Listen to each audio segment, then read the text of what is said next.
Hi, Mission Control. This is Megan Pringle from WBAL. Can you hear us okay?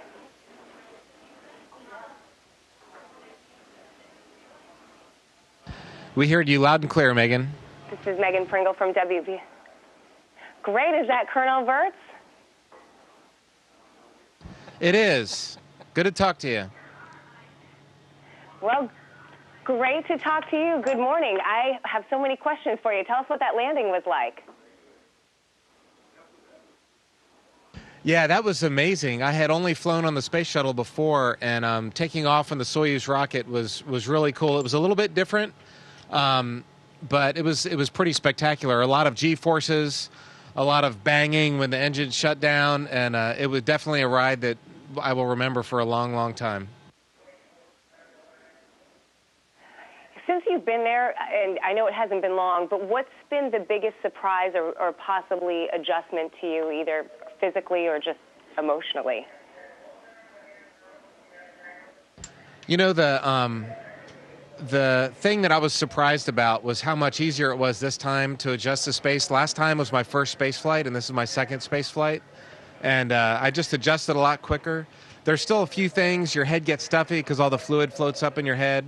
So there's a little bit of that. But for the most part, when I got here, it was like riding a bike. I remembered everything just like I had done a few years ago.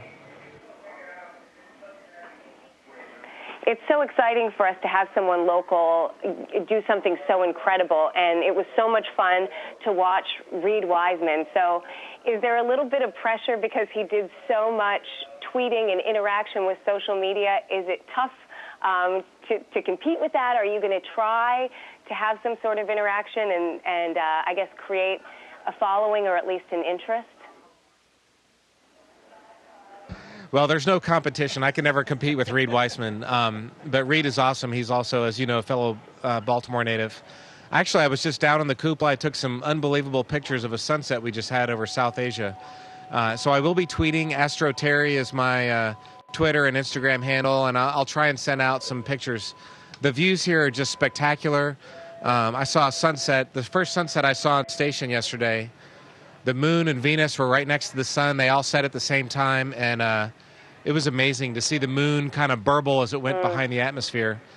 The views are not like anything on Earth, so I'll definitely be sharing them as much as I can. I think that'll be really exciting for people, and that's something they're really going to enjoy.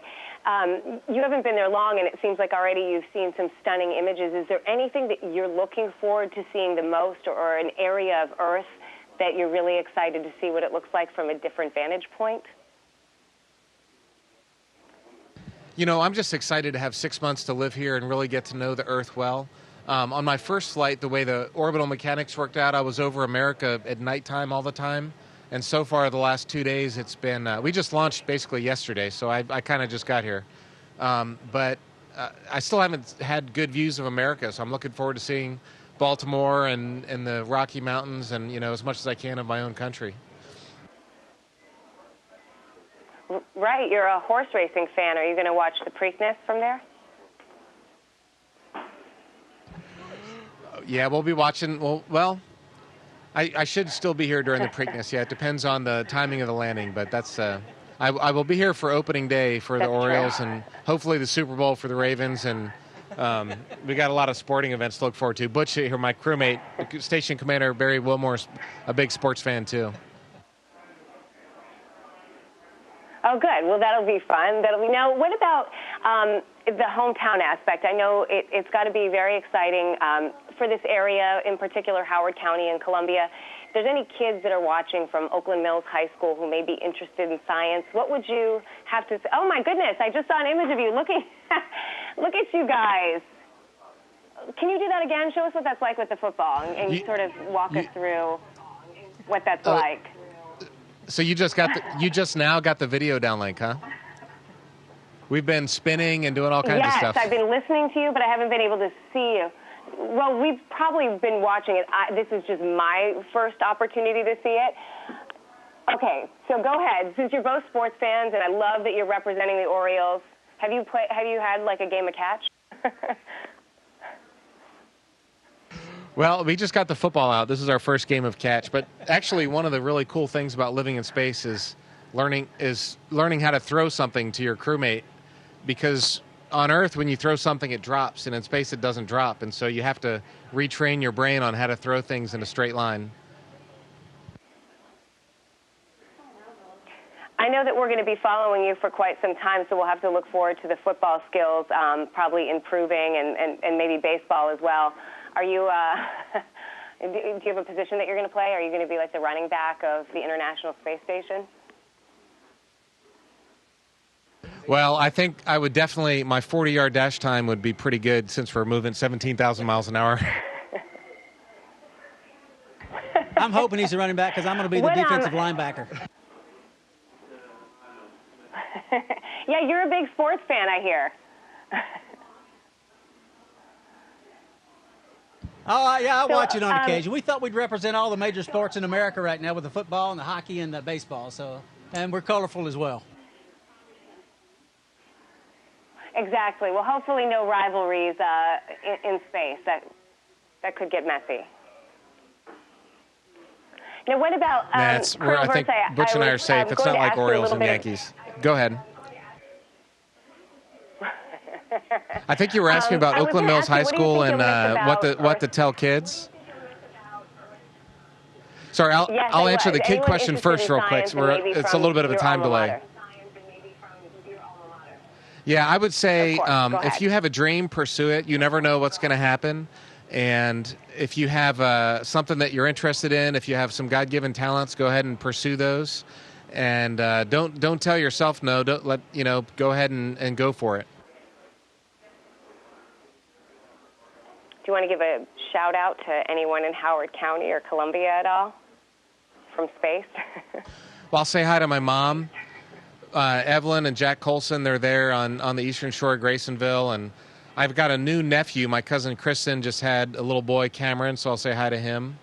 Aunt Helen, Aunt Pat, Uncle Tom. I got a lot of relatives back east there, right? And a lot of them got the chance to watch the launch from the Goddard Space Flight Center. So that was really a thrill for them.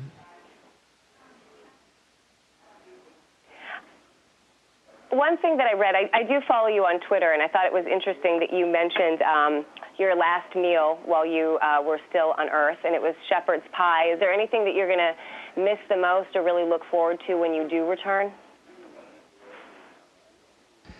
Everybody asks that. I think there's some basic things like taking a shower. There's no showers up here.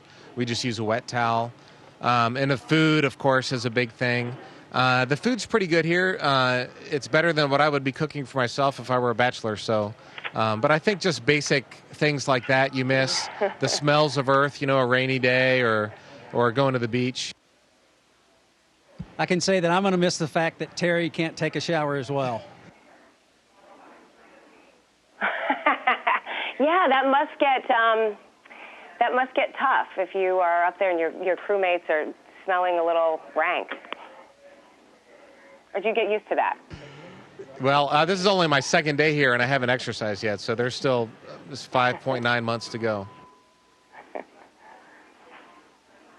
Well, you'll have to bring back a souvenir, a sweaty towel or a sock or something, and come back to the newsroom and let us know. Listen, before we go, is there anything else that you want to add? I know you said some pretty inspiring things about kids who are possibly interested in science. Anything else you want to say from space? Well, I'll just say it's a real, this is an amazing machine. This is one of our steps as we move out into the solar system. This is step one. And it's great to be here with an international crew. We have an Italian astronaut and 3 Russian cosmonauts. We get along great. We're really enjoying our time with them. Some of our Russian friends were just taking pictures of me and Butch doing our first press conference together. So the international cooperation of the space station is really amazing. But looking out at night, looking back at Earth, I love doing it. There's nothing like it. But looking out at the blackness and you see the moon and planets out there, that's where we're eventually going to be going. And that's one of the coolest things of being here is just being part of that first step. And station, this is Houston ACR. That concludes the WBAL TV portion of the event. Please stand by for a voice check from WKRN TV.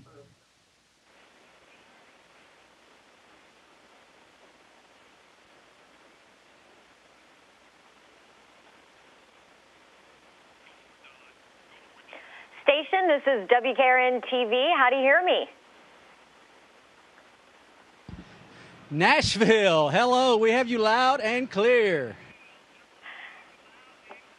Hey, that is what we like to see. Captain Butch Wilmore, one of our own, a Mount Juliet native, Tennessee and Tennessee Tech grad, along with Captain Terry Virts, and of course sporting your Pred sweater. That's what we like to see. Both of you guys sports fans, do you get to watch?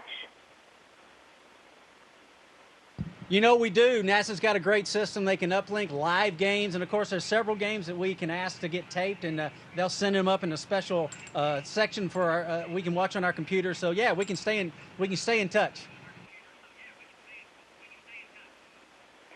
Well, we certainly like to see that. All right, Captain Butch, we want to start with you. Obviously, you're a hometown guy. For the first time, you took over as commander in charge of the ISS. I know that this is something you've worked hard for. How appreciative are you of what you get to do? I can tell you, it's just being here, and like right now, I'm floating, and just this, it's very, very humbling to have this opportunity, because there's so many people that would love to do it and love to just experience it for a few moments, and we get to do it for 6 months. So in that respect, like I said, it's very humbling, and it is obviously very challenging to finally get to the point where you can be here. So grateful for all the people along the way that helped out and trained us. All of our trainers, they're fantastic, and like I said, just an amazing place. You say you've been there, you're going to be there for 6 months. I know your first space flight was 11 days. So what is the big difference when it comes to training and actually being up there for such a long period of time? Well, one of the main things, the space station is very large. It's about as long as a football field and wide as a football field, with numerous systems, numerous capabilities, a lot of science that we do up here, a lot of payloads. So as far as the magnitude of the training started for Terry and I both about 2.5 years ago. So it's a long training flow because there's a lot that we have to, pound into our brains. So in that respect, that's the main thing. Certainly the shuttle flights were very busy, very detailed, but certainly not as much to know as far as the size and the different systems of the station. So I'd say that's the biggest difference. I know many of us just can't imagine what it is like in space. It's very neat to see what you guys are able to do while we're talking to you. Not that there is a typical day there, but what is a normal day for you on the space station? Well, a normal day for me starts with usually a flip. So I'll do this first thing in the morning just because, like I said, just because you can. And that's always exciting, the way to start the day. And then, of course, we have about 2.5 hours a day that we're scheduled to work out. With some resistive exercise and also aerobic training. You can kind of see this on the side right here. This is our space bicycle, and we also have a treadmill that we run on. So we do that 2.5 hours a day, every single day just about, to keep ourselves physically conditioned, to fight muscle atrophy and bone loss, those type of things. So we've come a long way in the past decade of learning what we need to do to combat those. So that's a big part of it. And obviously, the different various tasks, the science that we do is ongoing every single day, various different science aspects. And of course, there's maintenance as well. Just like in your home, your potty breaks. Well, our potty breaks too. And we have to fix that and other things. And there's also just upkeep. You've got to clean the vents and vacuum and do all those type of things. That's kind of normal. We typically do that on Saturdays. So the day is and that's probably the best part about it, is the variety. There's such a variety of the things that we have the opportunity to take part in. Well, I know a new crew just joined you up there. And Terry, I think you are on that crew. What is the debriefing and the welcoming process like? Yes, I launched actually yesterday. And Butch and Sasha and Yelena were ready for us. We opened the hatch. They were all very excited to see us. And they had a good meal for us down in the Russian segment, a lot of food, which actually we were all starving because we hadn't eaten for probably 8 or 10 hours. So it was really fun. In the Soyuz, you're really cramped. You're sitting like this in this very small capsule for about 6 or 8 hours, like I said. And so by the time we got here, getting into the station, this big, giant, open area. So that was fun to all of a sudden feel like you're in open space.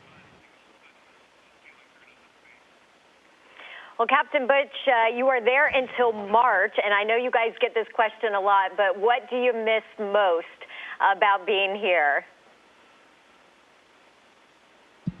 You know, honestly, this is such a unique place with such unique experiences every single day that I can honestly say that I really don't miss much. I don't miss not having a hamburger because the food here is different. I don't miss not having French fries because the food here is different. I don't miss not having to mow my grass, though I love mowing my grass, because the variety of things here is so very different. I'd say the one thing I miss my church. I miss my church family. So that's one thing that I do miss. And other than that, like I said, the experience is so different. There's too much to occupy our minds to really miss a lot. Well, obviously, this is your hometown news, and the people of Mount Juliet, Nashville, all over Middle Tennessee and Tennessee are so proud of you. What do you have to say to the people of Mount Juliet? I have to say that's God's country. Every time somebody asks me where I'm from, I tell them that's the first thing I say is God's country, and that's what I truly believe. And y'all live in a wonderful place, and I say, go Smashville. That's what we like to hear. Hey, they are playing great right now as well. I think you're a Vols fan as well. There's another Butch in charge over there for the Big Orange. What do you think about the job he's doing? Hey, you know, it's they're getting going here. I know they lost this weekend in a close-fought match, but things are turning around. We got high expectations for the years to come. All right, last question for you guys. For anybody that is watching this and is seeing what you guys are doing, maybe kids that, hey, one day I want to do this, what would your advice be to them? The main thing is, I think a lot of people have said it, and I agree, and that's do what you love. If you got a passion about something, pursue it, whatever it may be. And ultimately, you're looking for happiness in your life and how you can support and help others, and that's the main thing. And you never know if you put a lot of effort into something where it might lead, truly. So that'd be the main thing that I'd say. All right, Captain Terry Virts, Captain Barry Butch Wilmore, Mount Juliet's own, thank you so much for joining us. We are really honored to speak to you, and we are very proud of you, Captain Butch. Thank you. Super, it's our pleasure. We've had a ball.